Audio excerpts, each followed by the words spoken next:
Welcome to TheatreCast. You've reached episode number 82, being recorded January 24th, 2016. This is a show where theater teachers and professionals share their passions for theater trends, share practical advice and tips, and ask questions of some of theater's most innovative collaborators.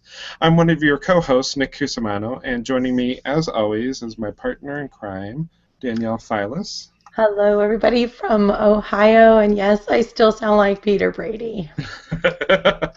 And we have a great guest with us this week, and I got a chance to, if you've not heard of escape rooms or breakout rooms, this is a great thing, and I think great for theater students and teachers and all educators and all human beings out there, because it's such a fun thing to do, and boy, you don't know how passionate and how focused students and people can get when they're trying to solve that problem. It's laser pointing. And so joining us, one of the founders of Breakout EDU is James Sanders.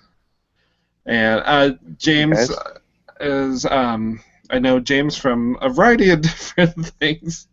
Once again, it's that connection that throws in there the EdReach connection, where Danielle and I started, and went to a Google Summit, met Jim Sill, looked up Jim Sill's name, and lo and behold, James was one of the people on EduCast Nation.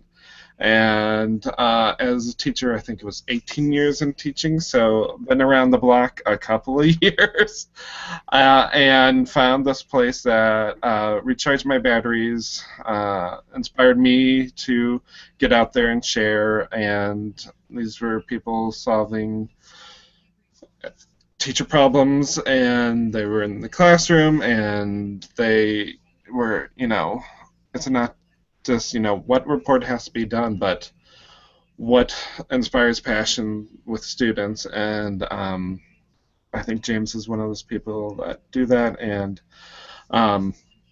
so from there, kind of watching from there, and then as EduCast Nation was winding down, you were lucky enough to be a presidential education fellow. Did I say that correctly? At the White House? Presidential Innovation Fellow. Close. Thank you. Close. And is responsible for one of the things that I participated in, which was the White House Film Festival for 2 years, because with my film studies students, we started off that running with my class where we learn how to edit. So it's okay. Let's deal with these. How do we use technology in schools? And it was great to see what students came up with and shared. And then the Future Ready School Initiative. So, in addition to doing Breakout EDU. So, later on, we may want you to touch and tell us a little bit about, what is it like to work in the White House? Yeah, fantastic. But we're going to mainly focus the show on the Breakout EDU, and this is a really cool concept, and I was excited to be. I went to presented at the first Future Ready Summit that EdTechTeam produced, or the first. I think it was the first Future Ready Summit, and also the first one EdTechTeam produced, and yeah, I remember. The group of presenters were going out to dinner, and you were talking about the concept. And then in June was back in Illinois presenting with EdTechTeam, and got to be, I think, part of one of the first groups that you started kind of piloting with it. And then went to ISTU that summer, did an escape room. We beat the Google people in our time. We got out. I felt so good about that because getting hired by Google hiring tests, and our group made it through, and I had time to spare, I think. And then I've just had a blast this past 2 weeks ago at the Missouri State Thespian Festival. I was scheduled 3 sessions and did 3 more the next day. And kids had lined up early from lunch, and so I got a group of like 50 kids in, and then another 40 right after them. It was crazy. So can you tell us a little bit about Breakout EDU, how it got started, and Yeah. kind of the concept? Well, first of all, thank you guys so much for having me on. This is fantastic that you put on something like this. It's I love educators getting out there and sharing, and no better forum than video, I think, in my opinion. So, yeah, Breakout EDU. I was at an EdTechTeam summit in Edmonton, Canada, with some teachers and a group of students. So Kern Kelly had brought some students from Maine to the event, and we were just looking for something fun to do. And we went to one of the local escape the room games. There's these places where you pay people money to lock you in a room, and we went and did it, not thinking much of it, and I had a blast. But while we were there, we were observing the students, and it was incredible how engaged they were in solving these problems. This is literally high school students who had paid their own money to go in and think critically and solve problems. And it was just a smack in the face, like, oh my gosh, like, why can't school be this much fun? And so my buddy Michael Wacker and myself ended up taking the next day off and just sat in a hotel lobby and brainstormed all day on how can we bring this concept into a classroom. And we were sold. We come up with the name Breakout EDU and some of the initial prototypes and sketched out a quick work plan. And just started working. And so initially the idea was to use just random things like a backpack that you could lock or a plastic toolbox that you could lock, but it wasn't until we connected with a guy named Mark Hammonds who he came up with the concept of a wooden box. And so the actual Breakout EDU box, the first version of it, is this really nice wooden box with the logo on top. And to be honest with you, I think the wooden boxes had just as much of a eye-catching impact as the concept itself. And so now we've created an open platform, and what I mean by that is we publish exactly what the kit consists of. So yes, we do sell them, but you don't have to buy it from us. You can just go to your local hardware store or a store like Target or Amazon or whatever and put it together yourself. And then all the games on the site are currently free. And I say currently because it's up to each game developer, who are all teachers, to decide how much they want to sell their games for, and everybody's chosen free so far. So there's about 25 games on the site, and there's 20 more that have already been submitted for review, and so it's been just incredible to watch. And I think, more than just escape rooms, the hope is that we can spend the next few years trying to bring immersive learning into the classroom, really getting kids out of their seats and away from Scantron mobile forms. Yeah, I think it was. I did a lot of the zombie, Dr. Johnson and the zombie apocalypse at the festival because it was kind of a good intro, and we could get it done within the time we had. And there's those science pages, and these kids were like, "It's what? So this is this is that, and all this stuff." I don't even understand what's on the pages because I'm not a science guy. But they were like, they were going to find out what those things were, and I didn't understand it either, and I put it on a page. And it's great that the kids were really digging into it. Those are red herring puzzle. Yeah. Yeah, and and just it was interesting. People around my age understand, the Cold War, and students don't, red herring even isn't kind of a new term to them because they did not grow up during the Cold War, unlike.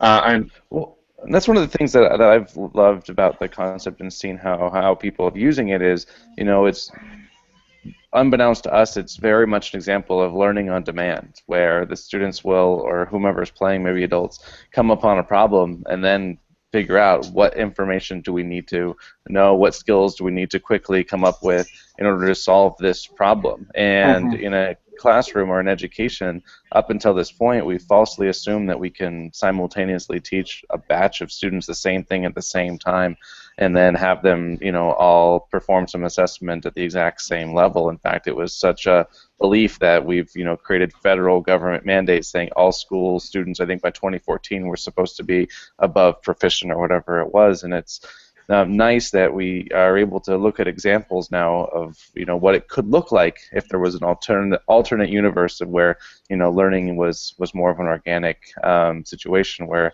you come upon problems and you have to figure out how to solve them. And I did a teacher session too for that one. We did the Unlocking Shakespeare, and that one is a challenging one. You have to be on your Shakespeare game, or just time-wise. But I think it's a great one, and I'm toying with a Midsummer Night's Dream one. And Danielle and I may come up with Romeo and Juliet one. Oh my gosh, there is no May. We are holding you to that. Danielle, I want to hear quickly, if possible, the story that you did at the breakout game with your students to reveal the information that they had made it to a special competition. I tend to overthink things, and so I tend to do really well with deadlines and really poorly when there's no deadline. So you don't have deadlines. So I've been thinking hard, thinky thoughts about doing one for the Odyssey, and had been stumbling against what should my narrative be and how should I do this.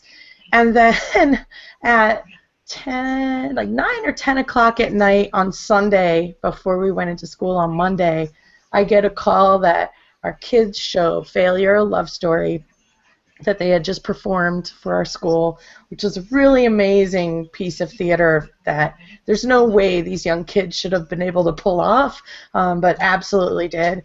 That the state thespian people came, saw it, loved it, and are recommending it to go to the state competition, not competition, but the state conference and festival and be shown in its entirety, which is a really big honor. It's the first year I've directed for them, so it was a big deal. So I didn't want to just tell them, hey, we got in. So at 10 at night, I looked at my husband all wild-eyed and said, I'm gonna make a box. And he said, okay. And I said, I don't know what the narrative is going to be. He said, just make the puzzles and maybe it'll all solve itself. So I kind of did. I told them that that there was a prize in this box, and that was all I could tell them. But that they couldn't break anything, that everything they needed to get into it was in themselves, since they're a theater ensemble, and in the building that they know so well, their theater building. And then I just sat back. And they found I'd written something that said, this is where you go to find your name in lights, and they were off, and that was their first clue. Oh my gosh. And they went running over to the little marquee that we have, and much like the session I did with you, where you probably don't remember it, but I frustrated you a lot because I kept absolute getting the right answer and then being far too impatient to make it work. I was pushing the button the wrong way on the box, and you were like, ah! They did the same I always thing. get stressed out watching people play. Yeah, it was how very many stressful. times. It was very stressful, but very fun because they're theater kids, so they were super emotive. And they went as educators all over the whole building. There were many times where they were saying things like, at the end when they were walking off and didn't know I was listening, one of the kids said, this was my favorite thing I've ever done in school ever. And this is a senior. Wow. Another kid said, I was so tired and didn't want to come to school today, and I'm so glad I came. I'm like, we need to bottle that. And that was a half-assed, I put it together in an hour and a half at home, and then finished putting it together at school. It was all things from the play, so it was really connected to this play that no one's read. But it worked, and they did it. They kind of interrupted a bunch of classrooms. I didn't expect them to interrupt. It's not quiet learning, that's for sure. It's not, but I don't like quiet learning.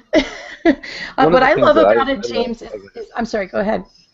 Oh, no, I was just going to say, in teacher preparation classes or whatever, I was, always told that you got to talk less and let your students do their learning more, but we were never really given tools to do that effectively, right? It was at least you know, it was very, very difficult, and they never had great examples for how that was. It's like, no, you hand them this amazing worksheet, and they'll do that. And this is the first time where, as a facilitator, and I do this mostly with adults, but with some students too, where I am able to sit back for 30+ minutes and watch my learners or students try to learn, and you know, and be able to observe that. So I think it's a really special transition as well. And it's got everything in it. What I observed when I observed was surprising leaders would pop out in this. Someone I never would have said would be one of the leaders, and would lead for part of the way, on a part where they felt confident. Someone would shyly say, I think this must go in something over here, and no one would listen. And then, I think this should go in some, hey you guys, this needs to go in something over here. So there was this sort of collaborative learning that was, as you said, organic. And I think the talking with them happened afterwards. They wanted to watch that video. And their response to it was, oh yeah, that was when you did that, we didn't listen to you.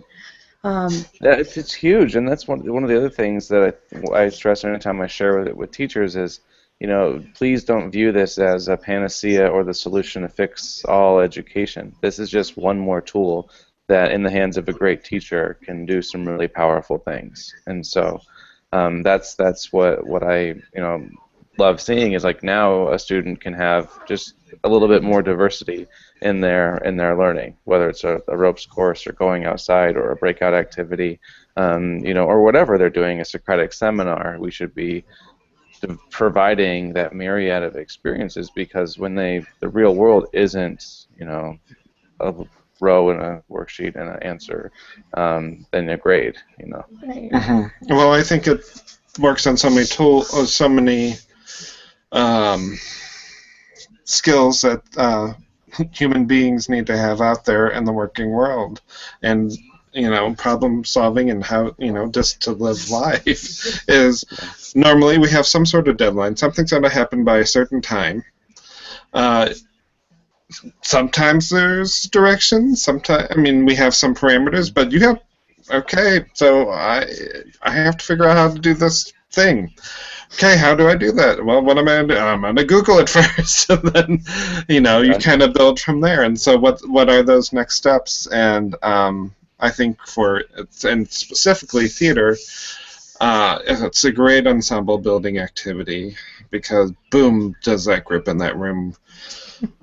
It is like, we have to figure this out. And, you know, you put that competition in there, you put that focus goal, which, you know, is always what we're working on in theater, is you got to get the show up, got to get the show up, got to get the show up by this time. And, you know, how do we do that? And what, you know, what kind of interesting things you can get them to do with it. What I want to do. Building on that, one message that I would just share with teachers in schools, if you're hearing this, is that never has there been a time more perfect to try something like this in a classroom, or try to, you know, disrupt what you're currently doing, because, you know, at the highest levels of government or states or district level, there's a lot of uncertainty around standards, around testing, around accountability, around school day, the role of technology. So never has it been better to, you know, say, this is what we're going to be trying, why, and then come up with whatever reason, and then, you know, form your own identity as a school or even as a classroom. Because, you know, it's like, well, they're very sure of what they're doing, we're really not sure what we're doing, and you have, you know, the best chance of making something like this stick as part of a new learning environment. What are some of the more sort of innovative, successful, fun stories that have, because the neat part about being you is that you certainly get to hear about them. You were the first person I wanted to tell. So I think I'd love to hear some of what you've witnessed or heard about happening in classrooms. Yeah, and a couple of things. One, we try to make sure it's very clear that we're still in the whole beta process. You know, like, it wasn't 8 months ago, 9 months ago that Michael Wacker and I were in that hotel room talking about this concept. So it's very, very, very new in the grand scheme of things. And so we've, deliberately not done any, proactive advertising. The really only proactive thing that you can say that we do is we like to go to different events and facilitate it with small groups of teachers. But even there, we cap the number of people who can play from to 15 to 30 because basically we're just trying to user test the concept still, because we really don't know what the where this project is going to go to, and so all the interest has been very much inbound, and we have a couple of things that have gotten me really excited is. One example, very early on, a teacher, former teacher now, IT, I think she's a chief technology officer, chief innovation officer, Jenny Magera in Chicago decided to lock all the principals in their school district in a room or do a breakout activity with them, and really trying to push the admin. And she's somebody who likes to try that. I thought that was a great example. Another example was. A school here in the Bay Area called the Nueva School. They have a high school, and they decided that all the kids were going to do a Breakout EDU activity the first day of school this year. And that was a lot of fun to think about setting the tone for, hey guys, this is something that a little different that we're going to do. And what I like about that is they're one of the schools that helped pioneer the whole maker movement and the design thinking movement in schools. So it's kind of cool to see them taking to it. And then you have examples of just teachers designing their own, and that's what I like most about it. Is there's this organic community that's been growing. Of I think right now a few thousand teachers, if not more, with their own kids who have been taking to it and doing their own thing. As far as official games that we've developed, I think there's 3. And if you think about it, all they are is just 3 lesson plans. But because this mass of people, we've all agreed that we like this idea, and we're all going to use the same 10 physical items in this box. All the work that we do can be used by everybody else, and it's just been this really fun exchange. And the teachers are very supportive of each other, and that's what I love as well. I'll show you one example of a teacher who had a bad experience with Breakout when she tried to test it. So she was really excited about using it, and she brought it to her staff and says, hey guys, I have this new idea, this thing that I'm excited about sharing with you. And she set it down, and they started the game, and the teachers at her school literally broke the box open, like physically destroyed the box, and opened it up and said to her, well, that's what our students would do.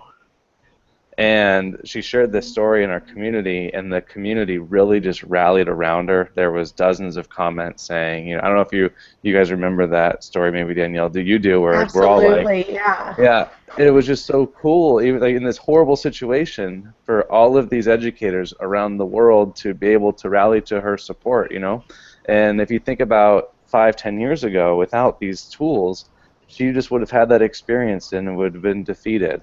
But because of this community, like, it actually turned in probably to a more positive moment in her career where she realized, wow, like, this is my tribe. I don't know what you crazy people are thinking over there. So.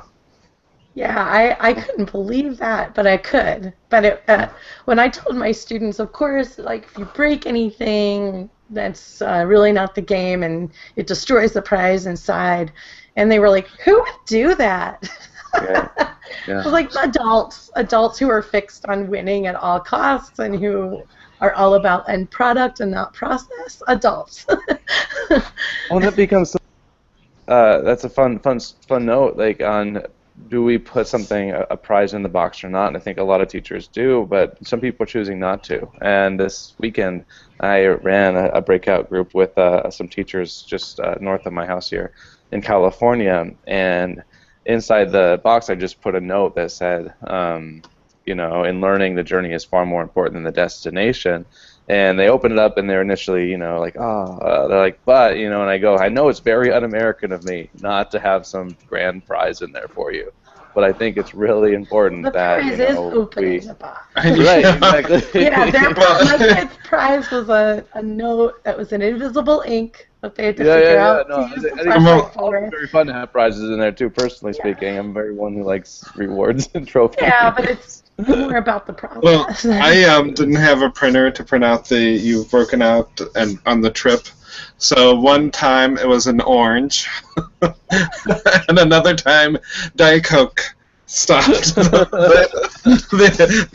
zombie apocalypse. I love it. I love it. I do know what I would like to do for the midsummer one, that it will be a flower of some sort, that pesky flower, because that's what they're gonna uh, unlock, or the antidote flower.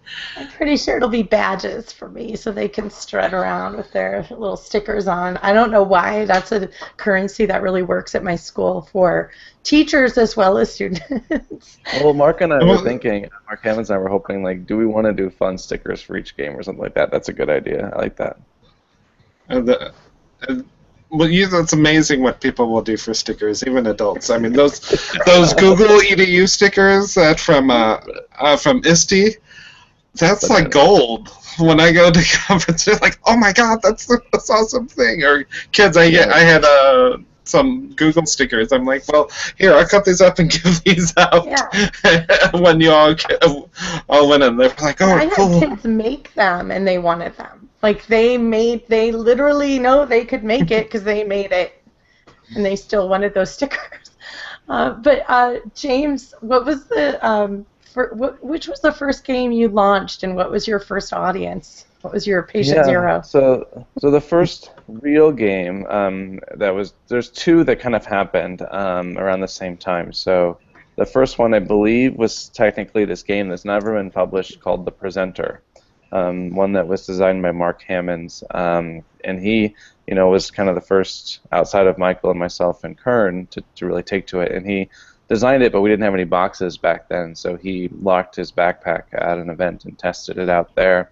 And then around the same time, and we can look up dates if Kern wants to, I'm sure he wants to, him and his students ran a game called Candy Caper, which is on the site.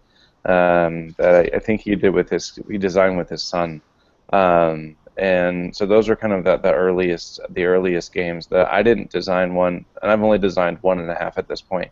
I designed the game Dr. Johnson, and it was like you, out of necessity. I kind of just like threw out this thing saying, yeah, I'll run one at this event, I think in Southern California it was, and I got to the night before and I was like, I still haven't started this. And I just, like, all right, let's do this, and he just sat down and started mapping it out, and the first version was okay, and I'm like, nope, the alternative ending is even better, and and you just keep iterating on it, and so that's been kind of the whole process.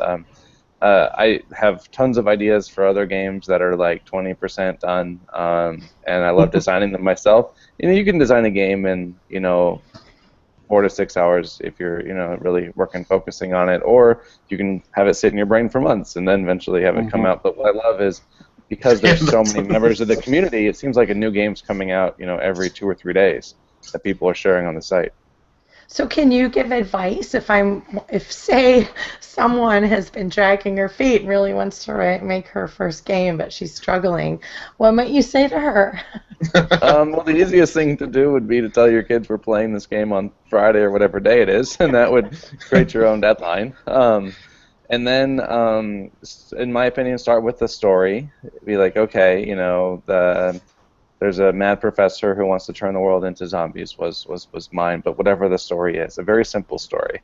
And when it's related to something specific, like I've noticed more and more people on the site wanting to relate to a specific piece of literature or a concept or a subject.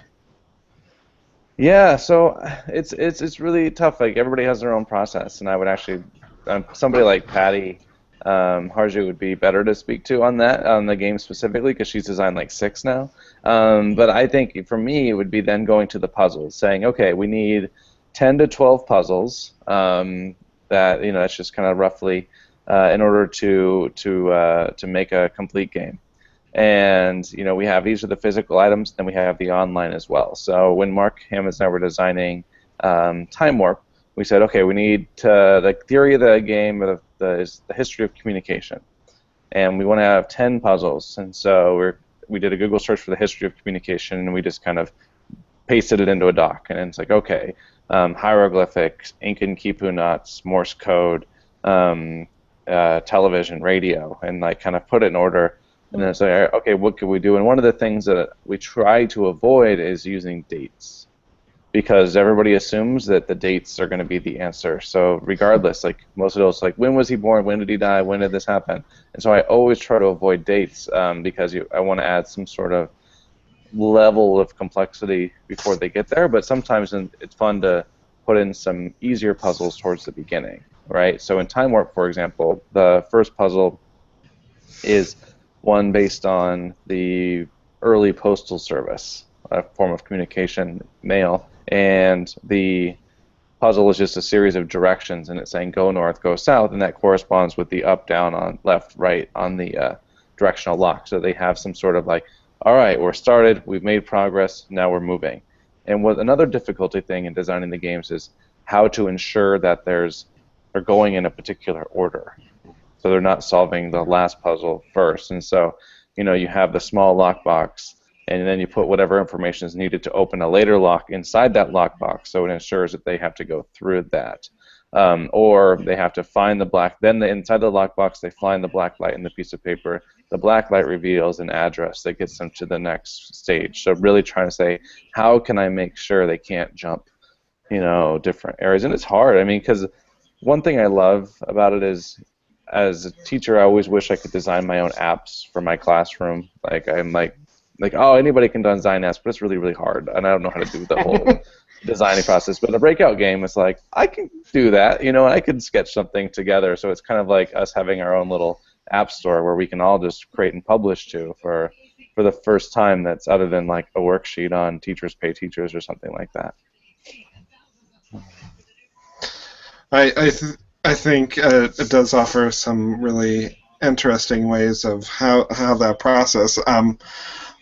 In talking frame of reference, I had to for the zombie one, I used the same number, but I needed to look up some other things. And when I had done the game with you, it was something with a royal wedding, and dealing with Charles and Diana, and it's just like that is not in their frame of reference at all. Yeah, and so that's not even in the game, you know, in the original game. That was just because of circumstances for that day or something like that. Yeah. And so mine was it's Will Wheaton's birthday, and so. and then so I came up with the question is, will I be crushing it as I go boldly where no man has gone before? And nice. Which is more of a frame of reference for, I mean, it's within theirs. He was in Sharknado too. And in so he's often in there. And Stand By Me and all those other things. And I might add, will you stand by me, or will I be crushing it if you stand by me? Someone says, I'm both ashamed of you and because I needed, like, what's within their frame of reference for that one? And so they had a lot of fun figuring that out. Some did better, and they were.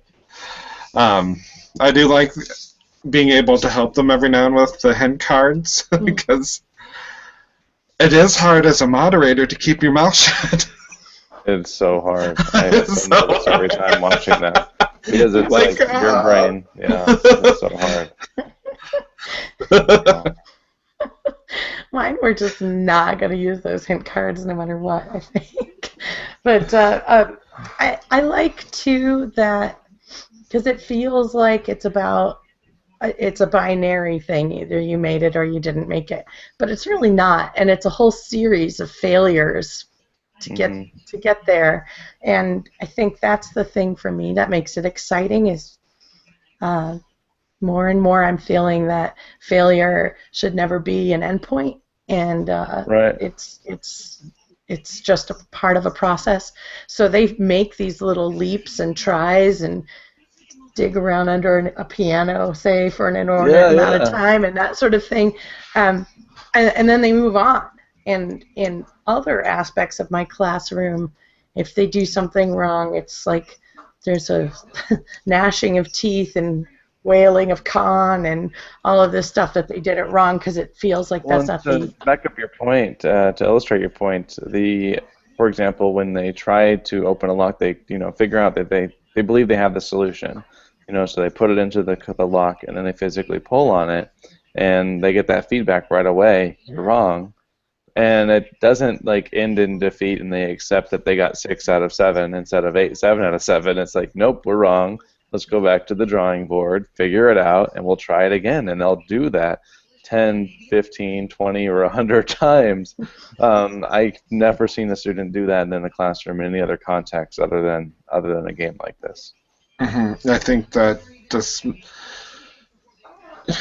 when you were starting to walk, you fell down, but somehow you still were able to learn how to walk. And I think students forget that, and we are at times seem so high stakes on with the testing and assessment and all those things, and you need to know where students are at, and I get that, but sometimes it's not.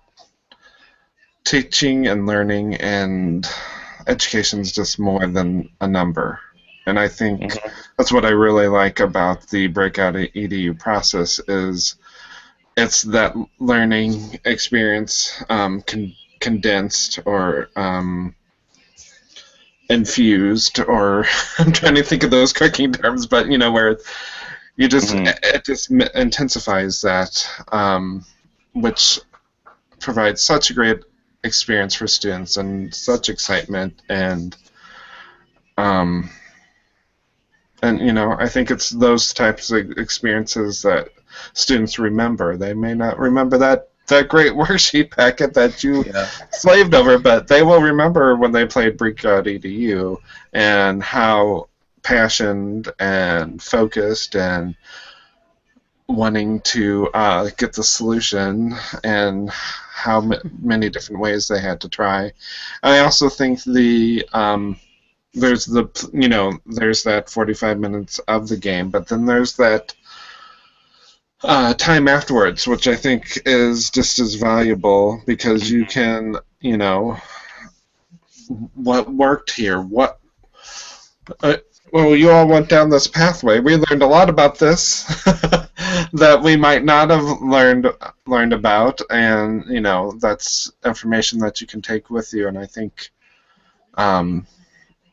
it makes those moments, and I think if we can provide those moments for students as much as we can, then just know this. I think that's probably why Danielle and I are drawn to theater, because it's very similar in its concept. We get more time for rehearsal, but rehearsal, it's a series of we got to get to A to B, and it's like, okay, we're going to try this staging. Oh, that lock didn't work. Let's try you did that not again. memorize that monologue. That did not work. And just, how to approach those type of interesting challenges. If people haven't yet gotten involved and now are all excited to send their kids to zombie universes and whatnot, what are some steps they can take to get connected with this amazing community that you've seeded? Yeah. Well, I think the first step would, I don't know, I don't see us in any time soon. Actively trying to push it push it out there. I think for the foreseeable future, it's gonna. I think for the foreseeable future, it's gonna continue to be something that grows the way it is. And so I think that's the way it's most valuable, where it's somebody like you or me or Nick, sharing like, hey, have you seen this? Here's how you can do it, and you have to experience it. So I think it's going to, if somebody's lucky enough to be at an event or, in a school where a teacher brings it to a training or something like that, then they get it. It's really hard, I think, to start from scratch saying, I've heard about this thing, Breakout, and I want to do it. I think that's much harder. So we do have on the site resources, and we're adding to it. So breakoutedu.com/beta, BETA, is where the 4 steps to get involved in the project are. First one is getting a kit, and we have the open source instructions and you have the purchase instructions. And then down there, next step would be submitting your information to get the password. We password protect the games, not to create some sort of pay barrier, but to prevent players from looking up solutions while they're playing.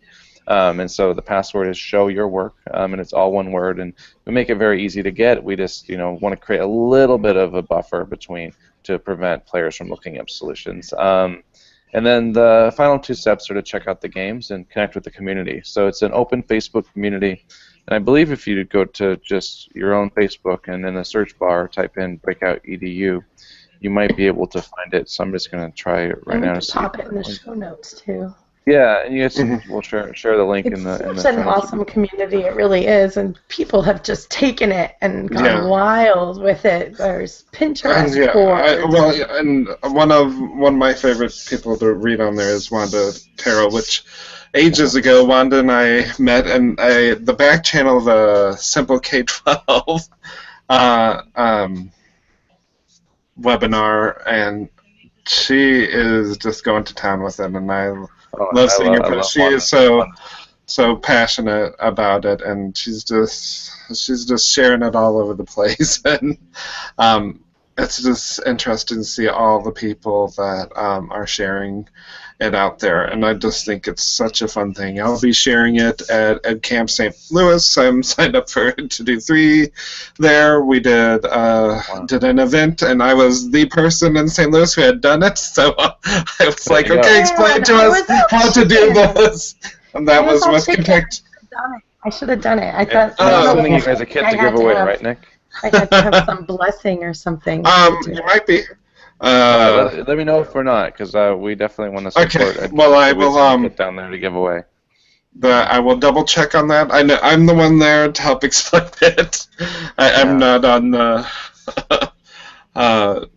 the planning, get the freebies team. So I think I remember them reaching out. But this has been great, guys. Thank you so much for having me on. This is fun.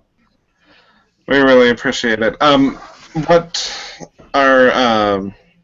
What tech tools do you find help with this process, or that you've kind of used to do all your dealings out there? We always ask this of our guests so we can steal from them, and it could be dealing with Breakout EDU, or it could be right. Well, it doesn't take much, which is pretty awesome. So as far as tech tools, puzzle design-wise, there's a few templates that we've created that help you design your own game. So breakoutedu.com/create is a great place to get started on that. And also some of the tools to design fun online puzzles. People use Google Forms because you can create some data validation around that, so you can't move to the next page until they've figured out what the correct answer is or something like that. So it's kind of a easy way to create an online barrier. Some other tools, I don't know, I think the Facebook group has really turned into a tech tool as well.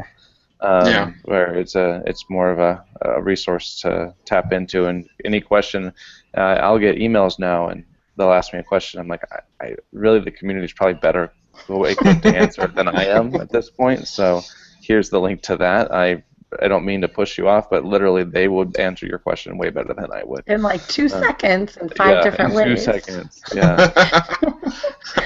Or just tweet Wanda. She'll be able to. Yeah, right. Yeah, Wanda, Kim, Patty, Lynn, like it's just those are 4 of the huge standouts, but there's even more, down there as well.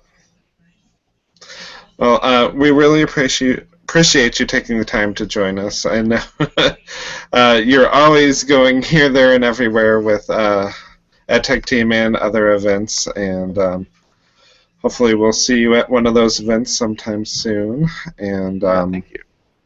And if you have a chance to, there's EdTechTeam summit near you, you should check it out, and also see if James is presenting, because if James is presenting, that usually means there's a Breakout EDU session somewhere within there. That's right. That's right. If you want to have a session with the Breakout EDU Jedi Master. So just check that out, and that's at either GAF Summit or EdTechTeam.com, and we'll include all this into our show notes. If people want to connect with you, James, on the interwebs, what are some ways? Of course, BreakoutEDU.com. Yeah, and you can just email me at james@breakoutedu.com. That's probably the easiest as well. It all kind of goes, or any of the email addresses, it all goes to the same space. So any platform you reach out, I'll typically get back to you pretty quickly. So my visions of this big corporation is not. It's really not. It's Mark builds these boxes in his garage. My friend Jeff Humphreys is piecing them together in Canada. There's a few volunteers in Australia that are trying to figure out how to do it. And then Patty's volunteering, and there's a Patty has every once in a while will do some work, and she's been ramping up. And then we have an intern who wouldn't go away. He's like, I want to work, I want to do this, I want to do this. I'm like, we don't have anything to do yet. And he's like, we're doing it. And I'm like, all right, in San Francisco. So it's a ragtag bunch, but we're figuring it out.